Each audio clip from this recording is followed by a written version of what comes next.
الحمد لله رب العالمين والصلاة والسلام على من بعثه الله رحمة للعالمين نبينا وحبيبنا محمد وعلى آله وصحابته ومن تبعهم بإحسان إلى يوم الدين أما بعد أيها الأحبة في الله تبارك وتعالى حيالها أقوى وين كتاب كيسا كحرمي نبينا صلى الله عليه وآله وسلم حديث تيسا وكجدجي حيالها أقوى وين وحكم إذا ظلمك قرد الرضا إيا حد جذبك إلهي كتابته وسودتي وسودتي عدالة إيا ظلمك إن لا تقالم رسوش صادرين الرب وحو صادرين إن عدالة حقيقيان ظلمك أنا لا تقالمان sidaas daradeed baa rabbigeen tabaaraka wa tacaala uu leeyahay addoomadaydiiyow dushayda dulmiga waan ka xarimay dhexdiinana xaraam baan ka dhigay inaad is dulmidaan ee ha is dulminina dulmiga ruuxa galay ee baqayiga iyo dulmiga ku jiray sida nabigeena ka sugan sallallahu alayhi wasallam uquubadiisu ma daahdo nafsigiisuna waa soo degdegaa in badan oo iyaga kamid lama sugo uquubada aakhira lama sugo saas daradeed baa nabigeenu sallallahu alayhi wasallam uu tilmaamay laba dambi wax kaga haboon ma jiro in uquubadooda la soo dadejiyo iyadoo ay jirto in cadaabkii aakhirana laaban yahay labada dambi waxa weeye qaraabo goysnimada iyo baqiyiga iyo dulmiga iyo xadgudubka ظلمك نوعيديسا kala duwan waa inaynu iska ilaalino waxa nabigeena ka sugan sallallahu alayhi wasallam inuu yiri dulmigu waa saddex mid ilaahay ma dhaafo midna ilaahay waa dhaafaa midna ilaahay kama tago saddexaas oo qaybsama dulmiga ilaahay uusan dhaafin oo uusan saamixin ruuxa ku dhintana uu naar ku waarayo dambi dhaafna uusan lahayn waa shirkiga oo rabbiga iyo adoomihiisa inaad wadaajiso wixii ilaahay lahaa xuquuqda rabbiga oo khaaska ah oo inaad caabudo ah oo inaad bariida ah oo inaad tala saarata ah oo inaad kaliya ku xidhanta ah oo inaad isaga ateecda ah oo inaad sharcigiisa sharci ka dhigata Allah tabaaraka wa tacaala xuquuqdiisa oo khaaska ah markaad adoomaha qaar kamida wax ka siiso kala dhaxaysiiso dambigaasi dulmigaasi wax ka weyn ma jiro diiwaanada aakhira yaala diiwaanka ugu khatarsan way dulmiga ugu halisan way sidaas daradeed baa rabbigeen tabaaraka wa tacaala inoo sheegay luqmaan markuu wiilkiisii waaninayay wuxuu ku yiri ya bunayya la tushrik billah wiilkaygiiyo ilaahay adoomadiisa waxa wadaajinin ilaahay xaqiisa ha ku xad gudbin maxaa yeelay inna ash-shirka la dhulmun 'azim shirkigu waa dhulmi weyn dhulmi ka weyn ma jiro sababtoo wuxuu rabbiga isaga ku abuurtay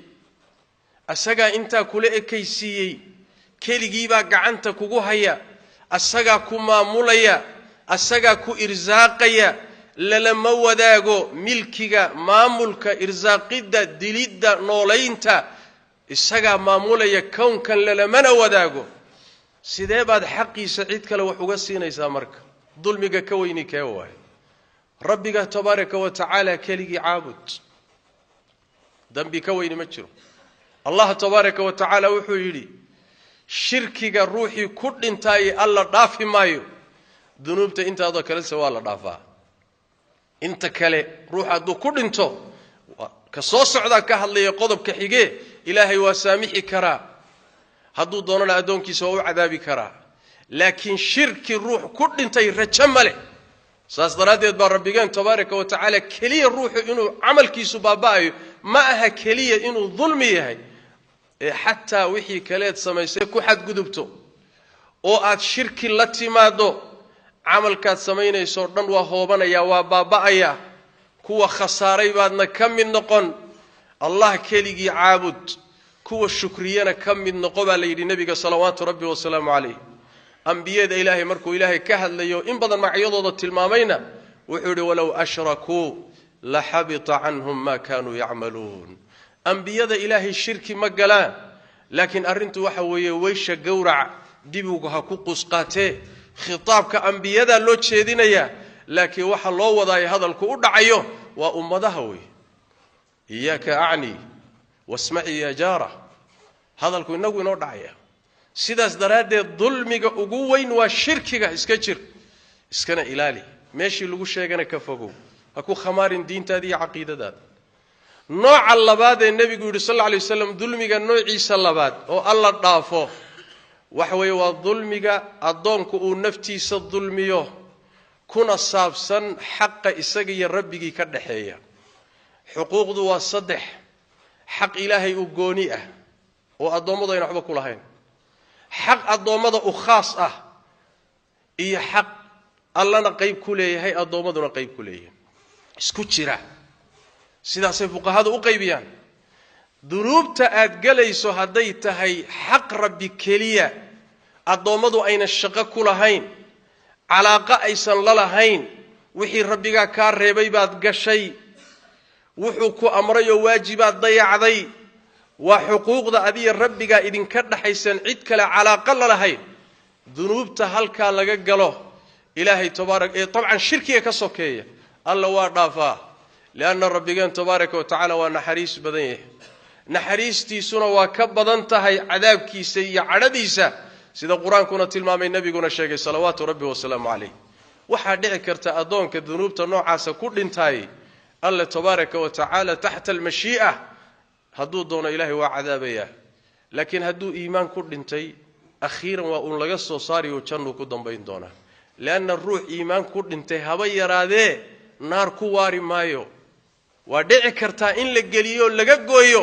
wixii uu galay laakiin naar ku waari maayo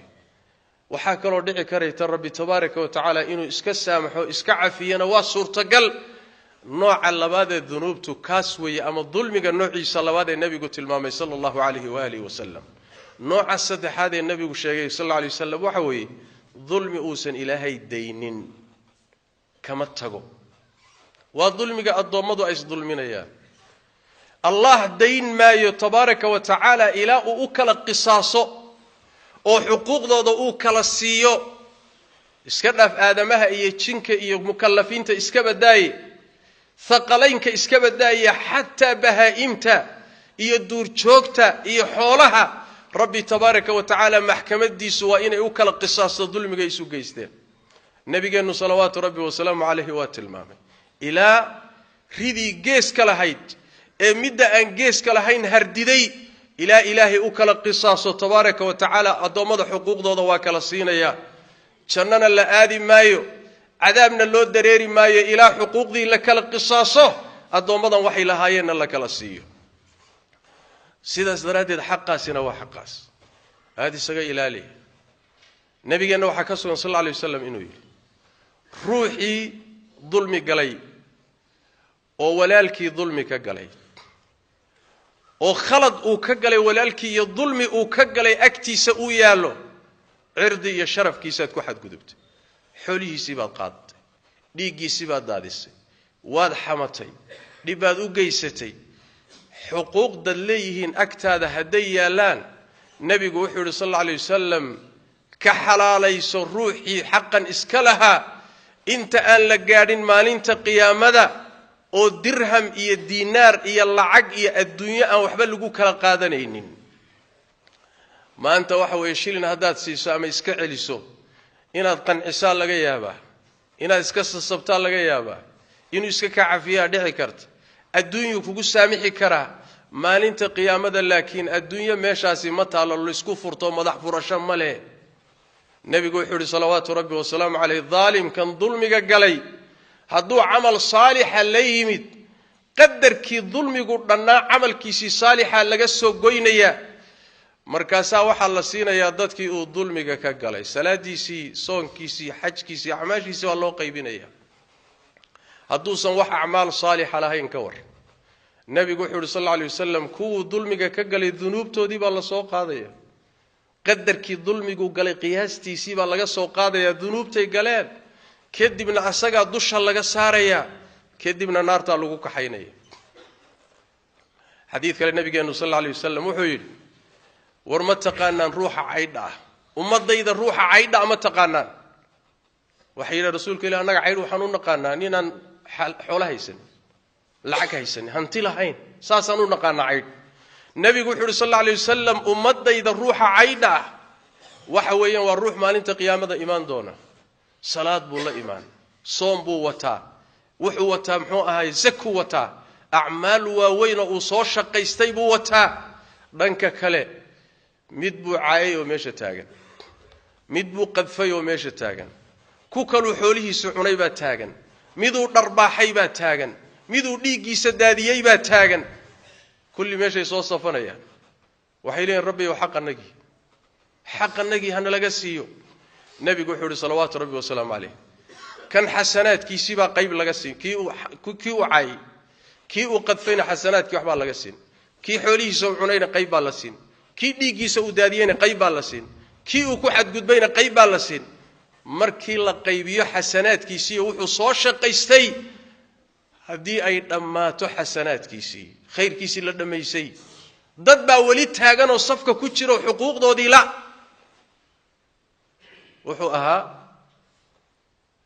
wuxuu ahaa afkiisa iyo adinkiisa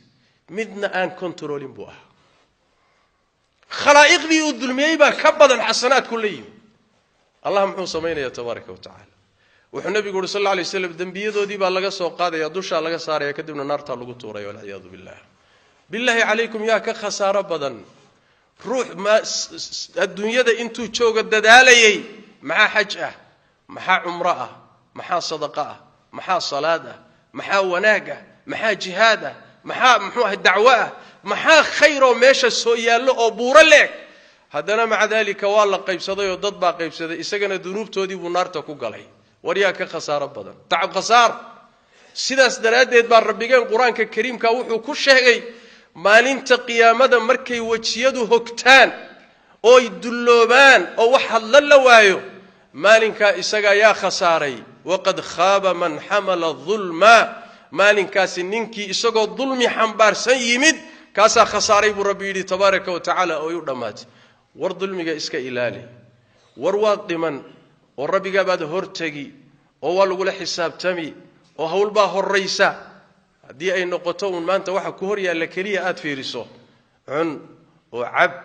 oo laad oo haraati oo ku xadgudub oo dhigtaadi oo xamo oo hawba yeelin oo dacaayade oo meesha doonto dhig xageed ku socotaa miyaada rumaysnayn aakhiro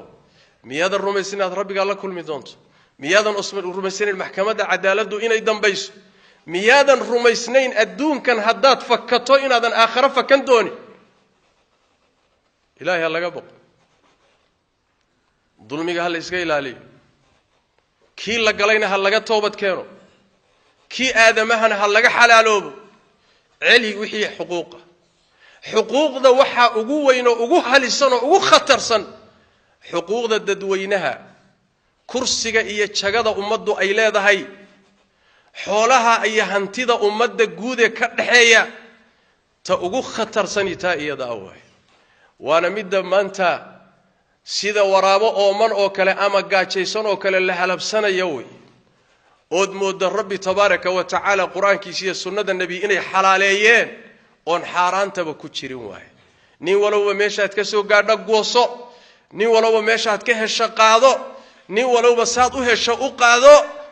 gurta oo cuna oo ka dherka oo guriya ka dhista oo waxa doontaan sameeya laakiin geerina waa dambaysa maxkamadii rabbina waa soo socota سادي هذا كوتالا صلوا وسلموا على خاتم الأنبياء والمرسلين اللهم صل وسلم وبارك على عبدك ورسولك محمد وعلى آله وصحبه أجمعين وارض اللهم عن الصحابة والتابعين وتابعيهم ومن تبعهم بإحسان إلى يوم الدين اللهم إنا نسألك الهدى والتقى والعفاف والغنى ربنا ظلمنا أنفسنا وإن لم تغفر لنا وترحمنا لنكونن من الخاسرين اللهم يا حي يا قيوم برحمتك نستغيث ردنا إليك ردا جميلا ووفقنا لما تحب وترضى اللهم اغفر للمسلمين والمسلمات والمؤمنين والمؤمنات الأحياء منهم والأموات برحمتك يا أرحم الراحمين وسبحانك اللهم بحمدك نشهد أن لا إله إلا أنت نستغفرك ونتوب إليك